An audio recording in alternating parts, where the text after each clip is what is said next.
Thinking club IELTS lab. IELTS পরীক্ষার reading সেকশনে সচরাচর শিক্ষার্থীগণ যে সমস্যাগুলির সম্মুখীন হয়ে থাকেন আমরা সেগুলি নিয়ে আলোচনা করতে চাই। রিডিং প্যাসেজ এর প্রসঙ্গে অনেক অভিযোগই উত্থাপিত হয়। তার মধ্যে সবচেয়ে গুরুত্বপূর্ণ হল প্যাসেজটির দৈর্ঘ্য। এত বড় বিশাল প্যাসেজ দেখলেই ভয় লাগে, তাই হতাশার কারণে যোগ্যতায় ঘাটতি পড়ে।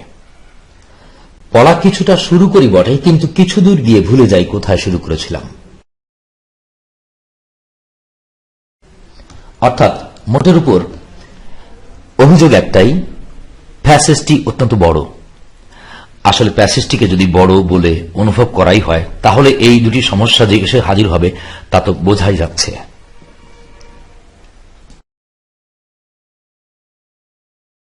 দ্বিতীয় অভিযোগ হল সময়।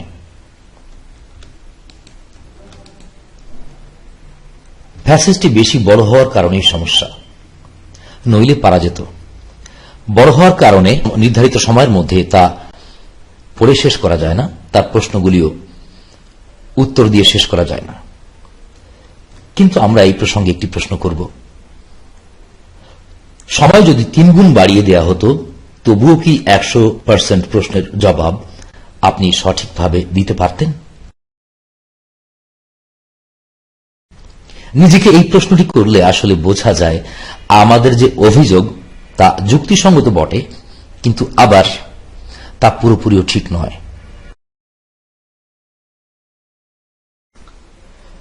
তৃতীয় অভিযোগ হল শব্দগুলি অত্যন্ত কঠিন। প্যাসেজে ব্যবহৃত শব্দগুলি এতই কঠিন যে শব্দগুলির অর্থ বুঝতে বুঝতে সেন্টেন্সের অর্থ বোঝার বাসনা উবে যায়। সঙ্গে আমরা একটি পাল্টা প্রশ্ন করতে চাই, আপনার হাতে যদি পরীক্ষার হলেই একটি অভিধান দেয়া হতো তবুও কি 100% প্রশ্নের উত্তর সঠিকভাবে দিতে পারতেন? নিজেকে এই প্রশ্নটি করলে কিন্তু আমরা বুঝতে পারি যে আমাদের অভিযোগ সঠিক হওয়া সত্ত্বেও পুরোপুরি সঠিক নয়। আমরা যখন অভিযোগ করি তখন তার একটি কারণ থাকে এবং আমরা মনে করি যে আমাদের অভিযোগের যে কারণটি আমরা অনুভব করছি তার মধ্যেই সমাধান নিহিত রয়েছে। বিষয় কিন্তু আসলে তা নয়। আমরা অভিযোগ করছি ঠিকই, তবে তার সমাধান অন্য কোথাও। যেখানে তার সমাধান রয়েছে বলে আমাদের ধারণা, সেখানে যদি সমাধান থাকতই তাহলে অভিযোগ করতে করতে কিন্তু আমরা তা সমাধান করার যোগ্যতা অর্জন করে ফেলতাম। 4 নম্বর অভিযোগ হল লম্বা এবং জটিল বাক্য। বাক্যগুলো এত লম্বা এবং জটিল যে একটি বাক্যের 2 প্রান্ত এক জায়গায় এনে অর্থের গিঁটটা যে খুলব সে সুযোগ হয় না। বেশ, এই অভিযোগ আমরা অনুভব করি বটে, অভিযোগ সত্য, কিন্তু আমরা একটি পাল্টা প্রশ্ন করতে চাই। আপনার হাতে যদি পরীক্ষার হলে একটি গ্রামার বই দেয়া হতো তবুও কি 100% প্রশ্নের উত্তর সঠিকভাবে দিতে পারতেন? 5 নম্বর অভিযোগ হল বিষয়বস্তু অজানা। অধিকাংশ বিষয়বস্তু অজানা বা অল্প পরিচিত বলে বিষয়বস্তুর মধ্যে ঢোকাই সম্ভব হয় না। এই অভিযোগটি অত্যন্ত সত্য।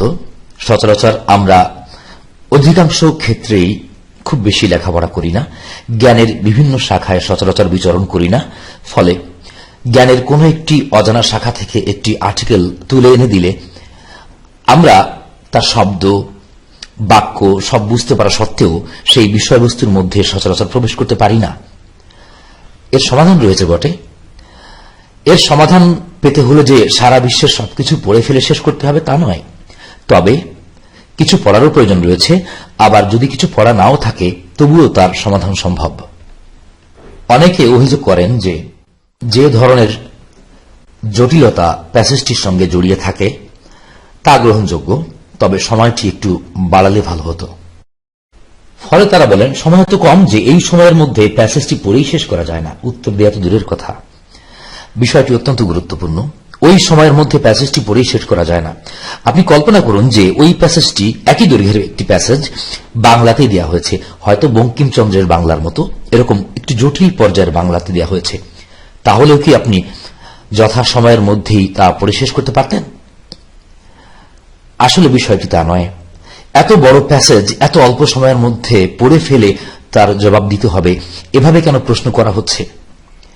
প্রশ্নের এই ধরন দেখেই বুঝতে পারা যায় যে প্রশ্নকর্তাগণ চাচ্ছেন আমরা পড়ার কিছু কৌশল অর্জন করি। শুধুই শুরু থেকে শেষ পর্যন্ত জ্ঞানীগুণীর মতো পড়ে পুরাটা হজম করে তারপর জবাব দিতে বসব, এমনটি আশা করা ঠিক নয়। বরং প্রশ্নগুলিকে এমনভাবে সাজানো হয়েছে, সময়ের ছকে এমনভাবে ফেলা হয়েছে, জটিলতার মাপকাঠিতে এমনভাবে সাজানো হয়েছে যে কিছু কৌশল প্রয়োগ না করে তার জবাব দেওয়া সম্ভব নয়। ওই লেভেল অফ কমপ্লেক্সিটি আছে এমন কোন প্যাসেজ যদি যার মাতৃভাষা ইংরেজি তাকেও দেওয়া হয়, তারও কিন্তু একই ধরনের সমস্যায় পড়তে হবে।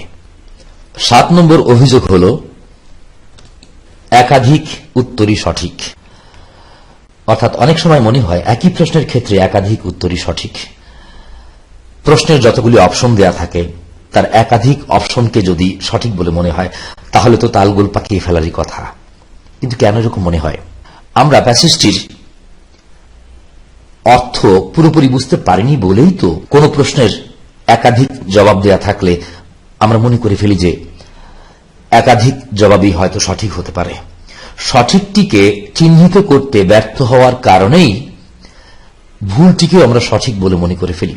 কারণ হল একাধিক অপশনের মধ্যে যখন অর্থের পার্থক্য খুব সূক্ষ্ম হয় তখন মূল অর্থটিকে ধরতে না পারলে এরকমই হওয়ার কথা।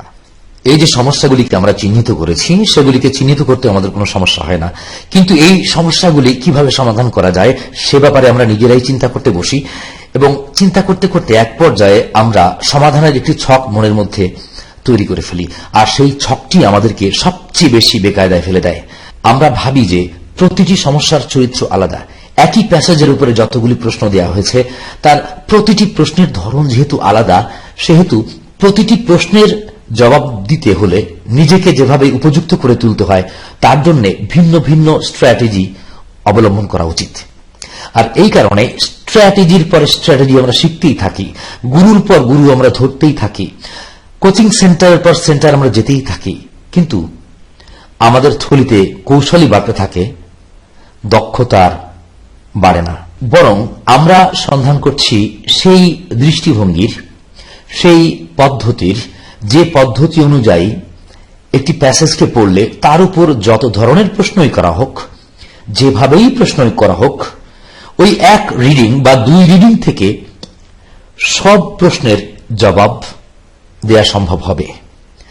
আমরা এমন একটি পদ্ধতি খুঁজছি যে পদ্ধতিতে প্যাসেজটিকে পড়ে ফেলতেই লাগবে মাত্র 4 থেকে 5 মিনিট এবং বাকি সময়টুকু আমরা ব্যয় করব তার জবাব দেওয়ার জন্য।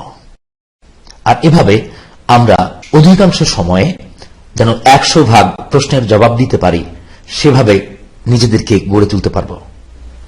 তাহলে আমরা সেই মূল বিষয়গুলিতে আবারও ফেরত যেতে পারি। কেন এত বড় একটি প্যাসেজ দেয়া হয়, তাও একটি প্যাসেজ নয়, 3টি প্যাসেজ?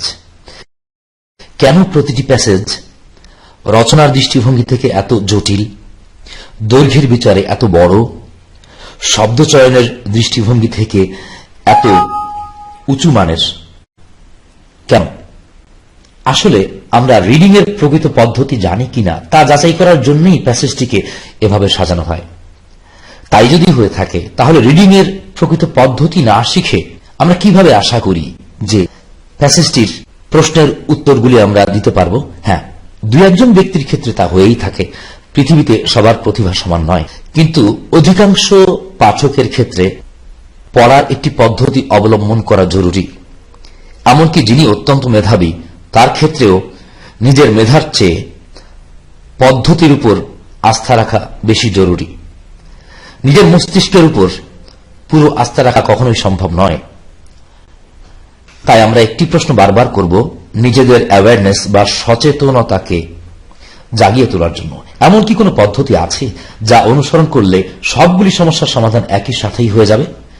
হ্যাঁ, আমাদের এই কোর্সে আমরা সেই পদ্ধতি অবলম্বন করব এবং আমরা যখন একটি প্যাসেজ পড়া শুরু করব আমরা বুঝতে পারব যে আমি যা পড়তে যাচ্ছি আমার মতো ব্যক্তির তা পারারই কথা। অর্থাৎ পড়ার আগেই কিন্তু সেই কনফিডেন্স আমরা অর্জন করে ফেলতে চাই।